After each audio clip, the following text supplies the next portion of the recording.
Ja, det er blevet onsdag den 11. i 6. her i udgravningen på den nedlagte landsby Torup midt i Tisvilde Hegn. Og i dag har vi knap så varmt vejr, som vi havde i går. I går blev vi simpelthen stegt i en sådan grad, at vi faktisk holdt lidt tidligere fri. Vi stoppede ved 3-tiden, fordi alle var fuldstændig bagt oven i hovedet. I dag har vi overskyet. Det er lummert. Stadig varmt, men vi har overskyet, og lige nu antydningen af nogle regndråber. Så man kan jo håbe på, at der kommer lidt reel regn i dag. Vi har sendt en del folk afsted op for at solde materiale, som vi har gravet op. Så vi er lidt færre på feltet i dag. Og her er vi så gået i gang med at gå ned igennem det her lag, som vi har haft liggende fladedækkende over hele fladen. Kontekst 11, som det hedder. Og det er sådan et markant lerlag. Sådan et lysegråbrunt lerlag, som måske er en form for nedstyrtet vægmateriale.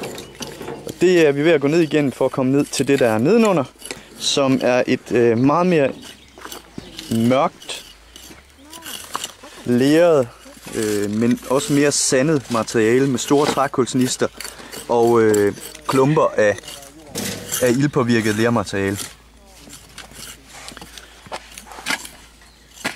Men det er så tørt herude, at det er meget, meget svært at lave en reel fladegravning. Så vi har god nytte af de her gratis profiler, som vi har fået på grund af de tidligere udgravninger på stedet. Det er den, som der bliver gravet langs med her. Og så har vi også lidt kontroversielt måske valgt simpelthen at knalde en grøft ned på den anden side af vores balk her, for at få styr på, hvad der sker med lagene herover. Og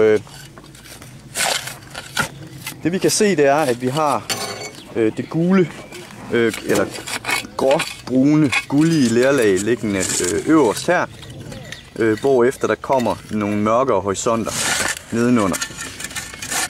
Og det er dem, vi skal ned til i første omgang, og som forhåbentlig vil vise sig at være noget gulvlag af en eller anden art.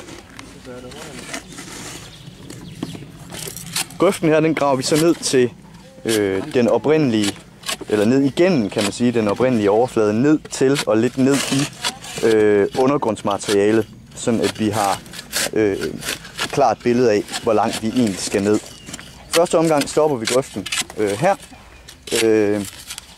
men det kan være, at vi vælger at fortsætte den senere. In other news, hernede ved ovnen har vi fået fjernet noget mere materiale, og lige nu er vi i gang med et stykke registreringsarbejde, før vi kan komme helt ned på ovnfundamentet. Vi har nogle forskellige faser af kollaps og andre begivenheder, som er foregået i det her ovnkompleks, som skal registreres, det vil sige tegnes, fotograferes og beskrives, inden vi kan grave dem væk. Og det er det, som Janne og Jens er i gang med her. Derovre, hvor Kjartan sidder, der er vi gået længere ind imod sylstenene, fordi det er faktisk også rester af en af grøfterne fra 1992-gravningen. Så der kommer vi længere ind omkring sylden og får den frilagt bedre. Og vi har også fjernet nogle sten i sylstensforløbet i forhold til tidligere, fordi vi har kunnet konstatere, at de ikke ligger in situ. Altså de ligger ikke på deres oprindelige plads, men er altså blevet placeret der i forbindelse med udgravningen i 1992. Det var en kort status her fra Torup, og hvis der sker flere interessante udviklinger, så skal vi selvfølgelig nok vende tilbage.